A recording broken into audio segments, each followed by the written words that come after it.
Alright class, so today is going to be predominantly a note-based lesson for you. So you're going to have to pay careful attention to this video and take notes as we go. So get those ready, whether that's on paper or some other way. Today's learning target is to explain the key events and how the French Revolution developed. So our agenda for today is, first, there's a bell ringer question I need you to answer. That's some review from an earlier activity that you guys did. We will then take notes on key events that took place during the French Revolution, and then your exit slip will be based on those notes, and that's your homework for today, is the bell ringer and exit slip questions. The exit slip question is a classwork grade. Just so you know, I apologize that your Causes of the French Revolution primary source worksheet is not graded yet. I had projects and other work from other classes to grade that took priority over that. I am hoping to get those graded throughout the day today, so they should be in the gradebook by tomorrow.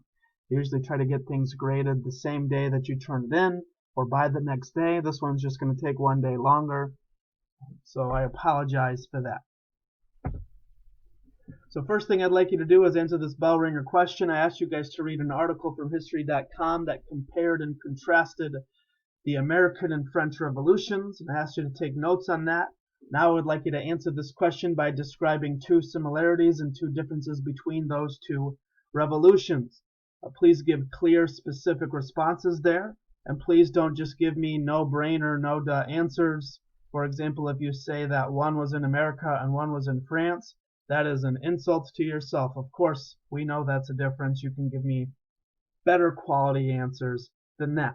So please answer that question first. You don't have to do it from memory. You can go back to the article and read your notes to give me that answer.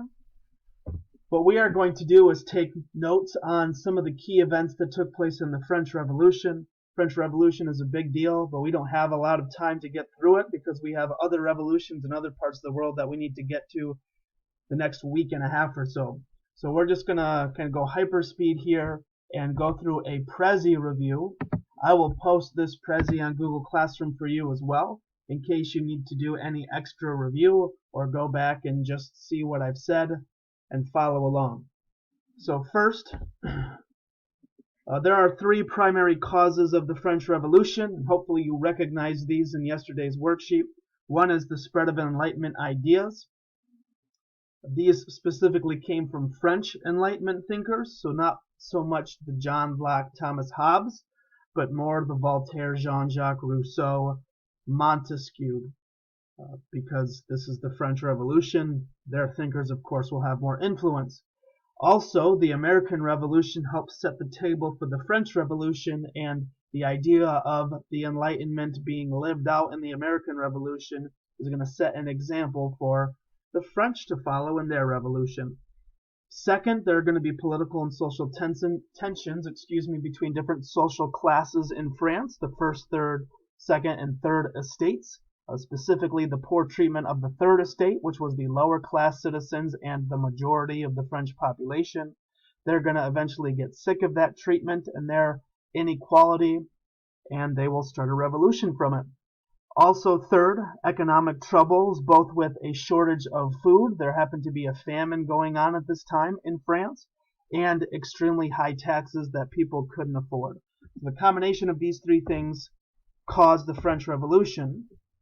The starting point, if those are the causes, the specific fuse that was lit is an event called the Tennis Court Oath. So for each one of these events, we will go through one, a description of what happened during that event, and then two, the importance of how it contributed to the French Revolution. So the Tennis Court Oath was at a tennis court. It took place after an Estates General meeting at the Palace of Versailles. You remember the Palace of Versailles was the cultural symbol of France at the time, built by King Louis XIV.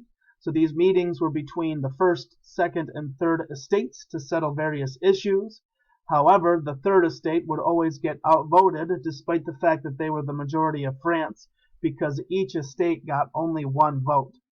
So if we have a class of 30, let's say the 5 tallest students are the first estate, the next 5 tallest students are the second estate, and then the shortest 20 students are the third estate.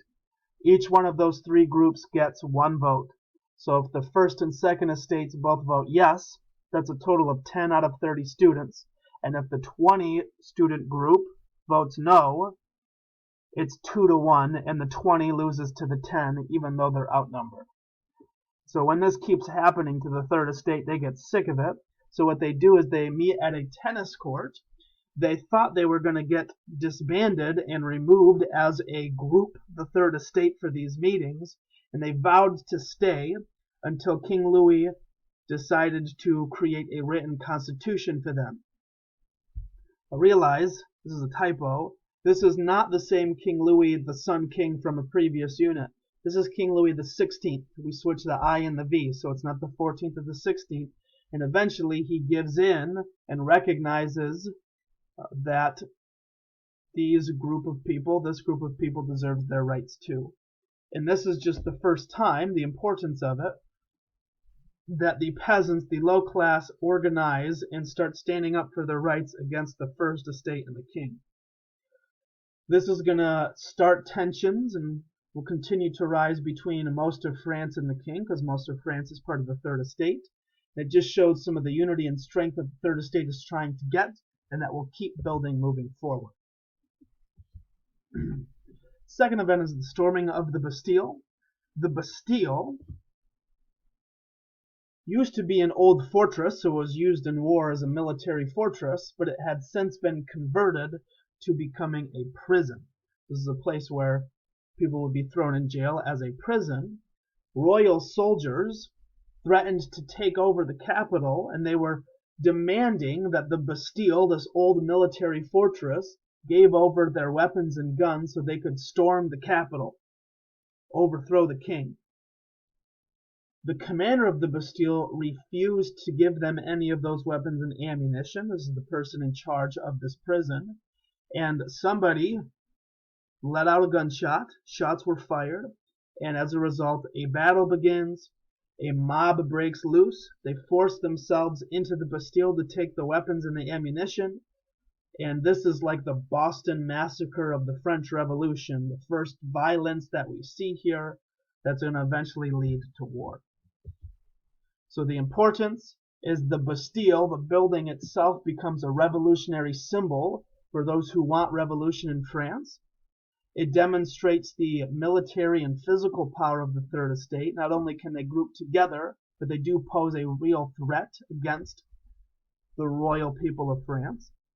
And it also starts this trend towards a violent revolution, one that involves bloodshed and death and shooting and war. Today, July 14th recognizes this moment, and it's a national holiday in France known as Bastille Day. It's kind of like Independence Day for France. Kind of a famous quote from this event is when the king asked one of his top advisors, is this a revolt? And then the person responds, no, sire, it's not a revolt, it's a revolution, which basically just shows that this is the moment where revolution became imminent. It was bound to happen. Next is not a specific event, but more a time period during the French Revolution we know as the Great Fear.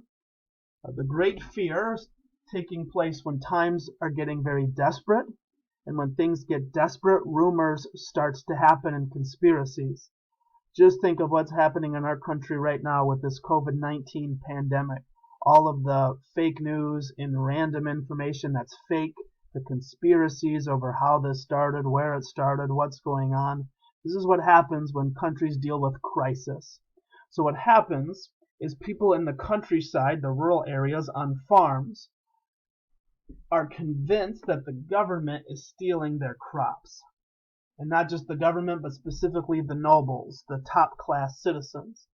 So what happens is the peasants start attacking the nobles, attacking their castles, destroying, you remember feudalism from way at the start of this class, destroying the documents, feudal agreements between the vassals and lords and knights. And they start stealing food because they thought their food was being stolen. And we have this tension and conspiracy and continued divide between social classes who think that the other is stealing from them. The importance of that is that it continues the division within France by social class, upper, middle, lower classes.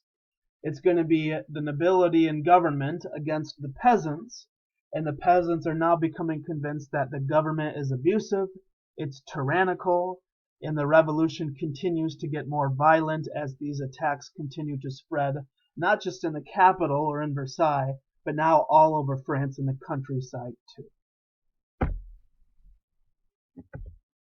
So two more events. The next one is the Declaration of Rights. These are documents that were written during the French Revolution. The Declaration of Rights was written by the Third Estate, and it said that the rights of nobles, their special privileges, their special obligations in feudalism were to be abolished, removed.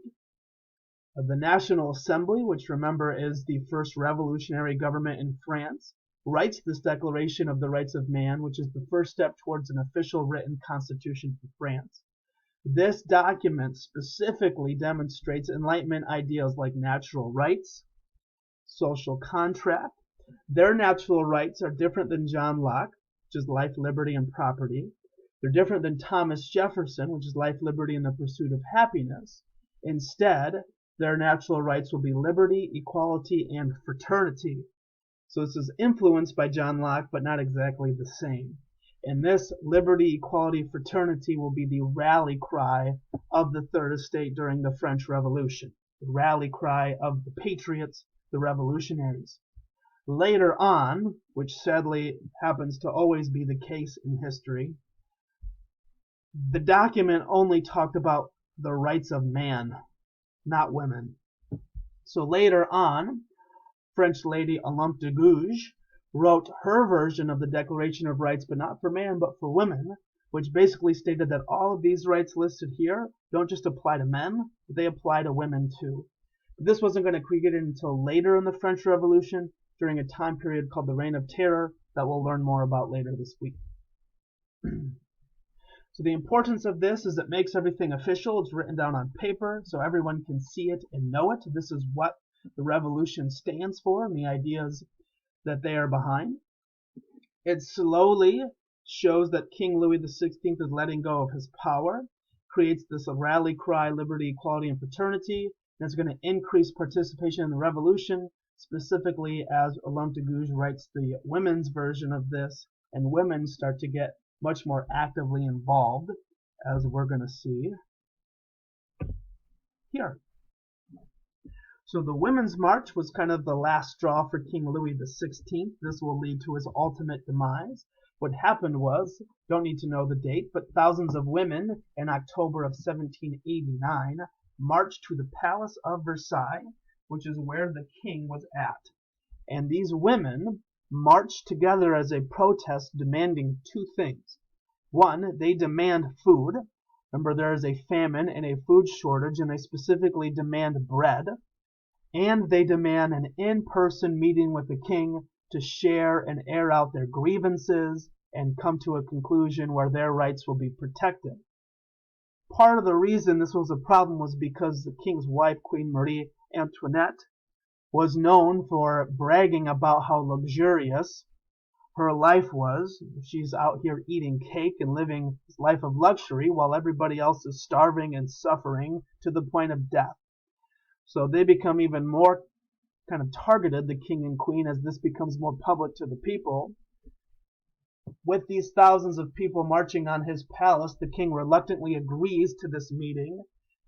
The women march him back to France, as well as Queen Marie Antoinette. And basically they force him to stay in Paris, which is the center of the revolution, in the middle of everything that's going on. He no longer can hide in a special palace somewhere else. And King Louis XVI eventually is going to be basically treated like a prisoner in his own palace back in Paris. So the importance is that, once again, women continue to raise the voice of the revolution and increase participation. It puts the king and queen at the center of the revolution as a target, so they can't try to avoid it by escaping it. Eventually what happens is the king tries to leave the palace. He gets caught. They're going to cut his head off with something called a guillotine, which will literally lead to his end. So I'll post this once again on Google Classroom in case you want to do extra review. These are just some of the key events that take place during the French Revolution. We'll talk about kind of the latter half of this revolution later this week.